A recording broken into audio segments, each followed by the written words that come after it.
Imagine hearing footsteps in your house. Late at night, when everyone else is asleep. You check every room. Every door is locked. No one is there. But what if the truth is even worse? What if the sounds aren't coming from outside your house, but from inside your attic, and the person up there has been watching you for months? In 2017, a couple named Daniel and Laura Mitchell moved into a quiet house in rural Pennsylvania with their 8-year-old daughter, Sophie. The house was old, but beautiful. It had creaky wooden floors, tall windows, and a small attic above the second floor. At first, it felt like the perfect family home, but after a few weeks, strange things started happening. The first thing Laura noticed was the noise at night. Around 1 or 2 a.m., she would hear faint footsteps above the ceiling. Slow, dragging sounds, like someone walking very carefully. At first, she assumed it was animals, probably raccoons in the attic, Daniel said. It made sense. Old houses often had that problem. So they ignored it. But the noises kept happening every night. A few days later, Laura noticed something else. Food in the kitchen seemed to disappear. At first, it was small things, a slice of bread, a banana, half a bag of chips. Laura assumed Daniel had eaten them. "Did you finish the chips last night?" she asked. Daniel shook his head. "I thought you did." They laughed it off. But the next incident wasn't funny. One morning, Laura woke up and walked into the kitchen and froze. One of the cabinet doors was open. Inside, several food packages had been moved around. It looked like someone had been searching through the pantry. "Daniel, did you come down here last night?" she asked nervously. "No." Then,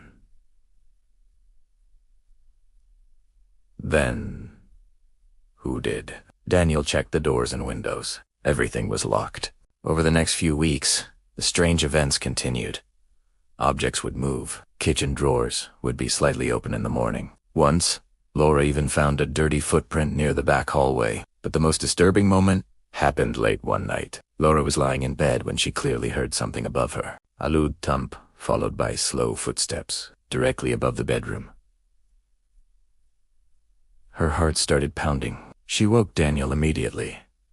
"Someone's in the attic," she whispered. Daniel grabbed a flashlight and climbed the ladder leading to the attic door. But when he opened it and shined the light inside, the attic was empty. Just dusty boxers and old wood beams. Nothing else. For a few days, the noises stopped. The family started to relax again, until Sophie said something that terrified them. One evening during dinner, she casually said, "Mom, the man in the attic dropped something last night." Laura's fork fell from her hand. "What man?" she asked slowly. Sophie looked confused. "The man who walks upstairs." The room went completely silent. Daniel felt his stomach drop. "What did he look like?" he asked. Sophie shrugged. "I only saw his shadow under the attic door." Laura suddenly remembered something horrifying. The attic door was located in the hallway near Sophie's bedroom. That night, Daniel decided to check the attic again. But this time, he looked more carefully. As he shined the flashlight across the wooden beams, he noticed something strange. In the far corner of the attic, there was a small space hidden behind old insulation. Daniel moved closer, and what he saw made his blood run cold. Someone had created a small living area. There were empty food wrappers, water bottles, a blanket, and a flashlight. Someone had clearly been living there. Inside their attic, Daniel immediately called the police.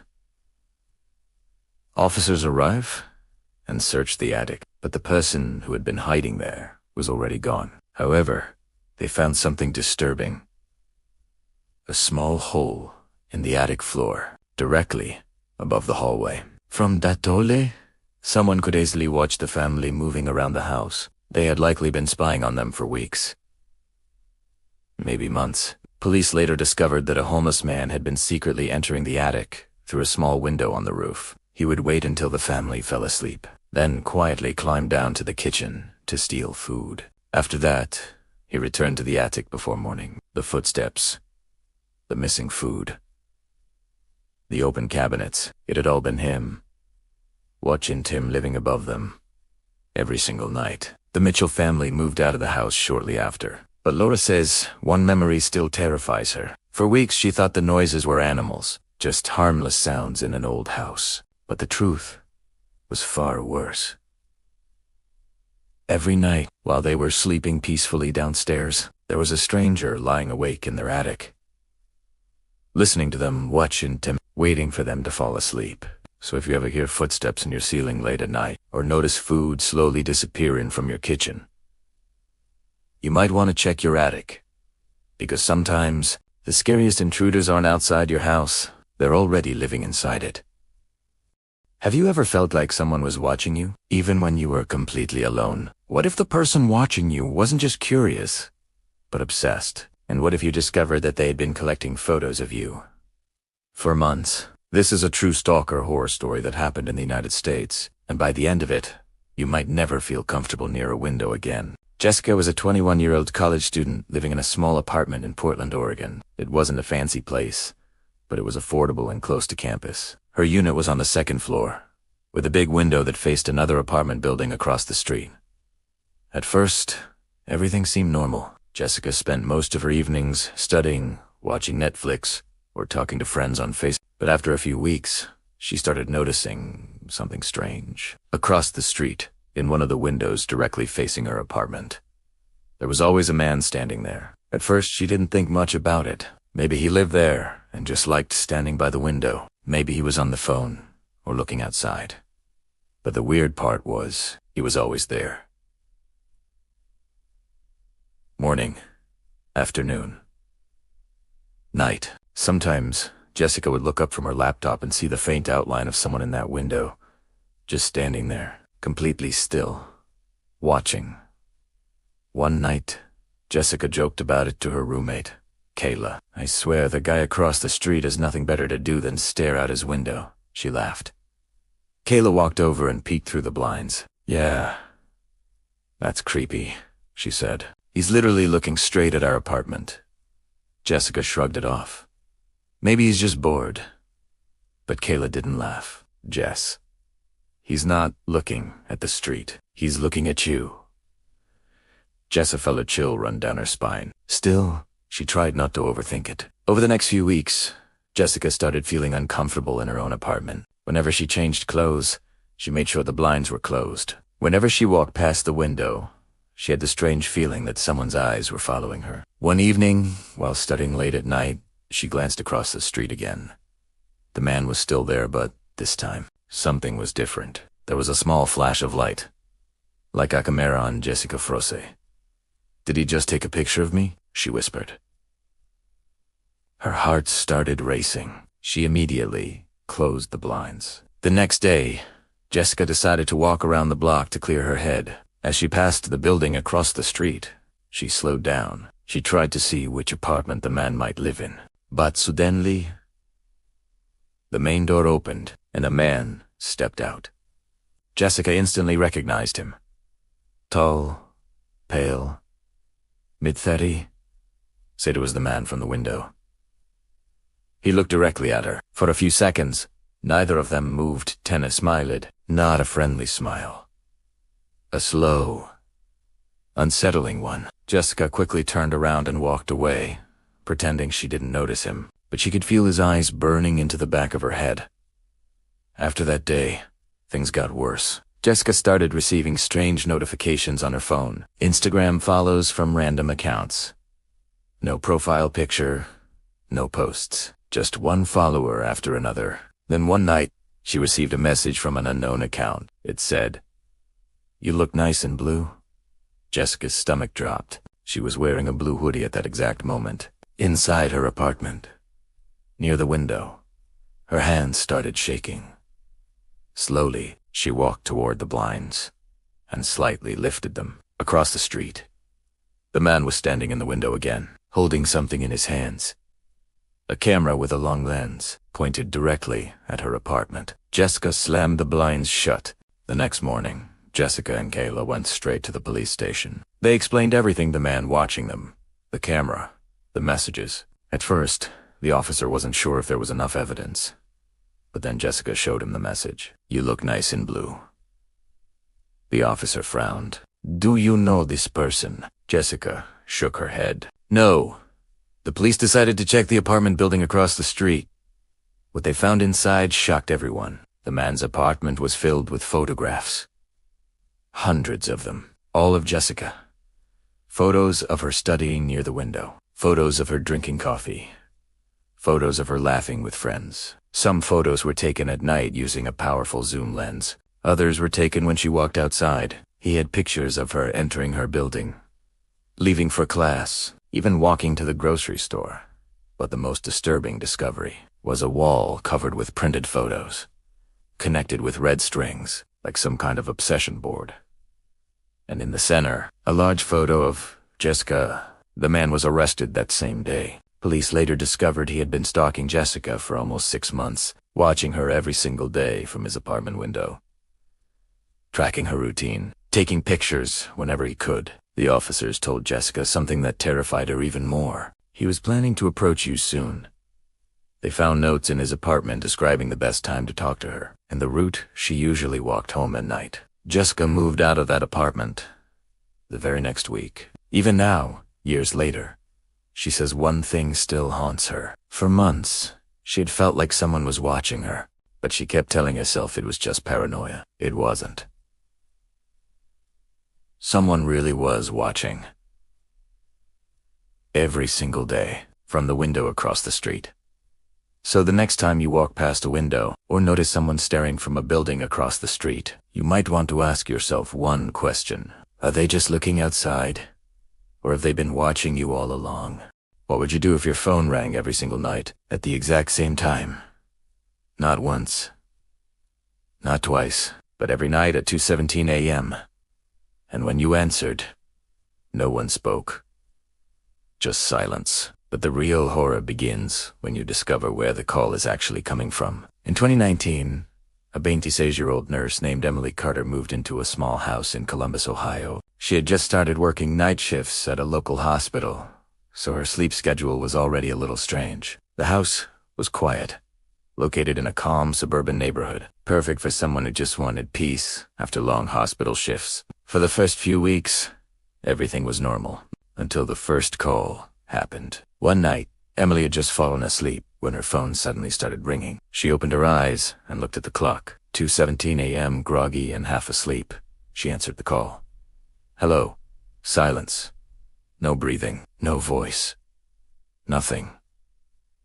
"Hello," she repeated. Still nothing. Then the call disconnected. Emily assumed it was just a wrong number and went back to sleep. But the next night, it happened again. Her phone rang. 2:17 a.m. Same unknown number. Emily sighed and answered. "Look, whoever this is." Silence. No response. After about 10 seconds, the call ended again. Now, she was annoyed. Probably some prank caller, she muttered. But the third night changed everything. 2:17 a.m. Her phone rang again. This time, Emily didn't answer immediately. She stared at the screen.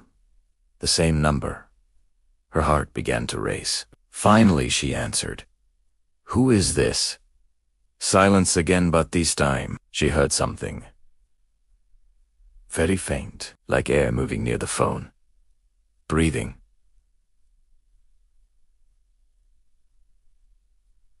Emily felt chills run down her arms. "Stop calling me," she said firmly. The line went dead. Over the next 2 weeks, the calls never stopped. Every night, 2:17 a.m. Always the same number. Always silence. Emily started turning her phone off before going to bed. But somehow, the calls still appeared in her call history, even though the phone had been powered off. Now, she was genuinely scared. One night after work, Emily told her coworker about the calls. "Maybe someone's stalking you," her coworker joked. Emily didn't laugh. Instead, she decided to go to the police. The officer took the report but explained that silent calls were difficult to trace unless they continued. So they advised her to answer the next call and keep the line open. That night, Emily barely slept. She kept staring at the clock, waiting. Then it happened. Her phone lit up. To 17 a.m., her hands were shaking as she answered. Hello? Silence. She forced herself to stay calm. Then, soothingly, she heard something new. A faint car engine running, like someone sitting inside a vehicle. Her heart started pounding. Who is this? She demanded. No answer, but the engine sound got slightly louder. Then the call disconnected. Emily ran to the front window of her house, and that's when she saw it. A dark sedan parked across the street, engine running, headlights off. Her stomach dropped. The next day, she immediately called the police again. This time, they traced the phone number, and the result made everyone uneasy. The call signal was coming from a prepaid phone inside a vehicle near her house. Police drove through the neighborhood that night. At 2:15 a.m., they spotted the same dark sedan parked across the street. Inside the car was a man sitting alone, holding a phone, and staring directly at Emily's house. The police approached the vehicle. When they checked the phone records, they discovered something disturbing. The man had called Emily over 30 times.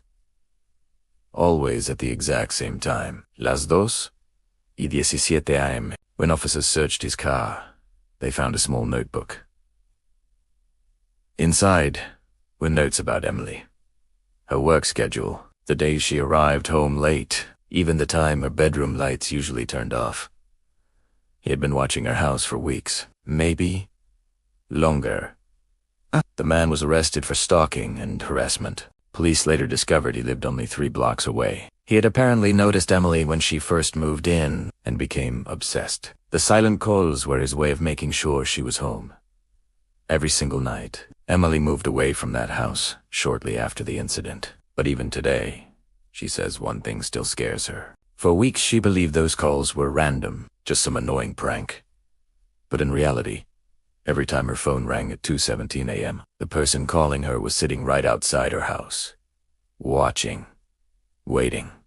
So if your phone ever rings late at night from an unknown number, and the caller says nothing, you might want to check outside your window, because the person on the phone might be a lot closer than you think.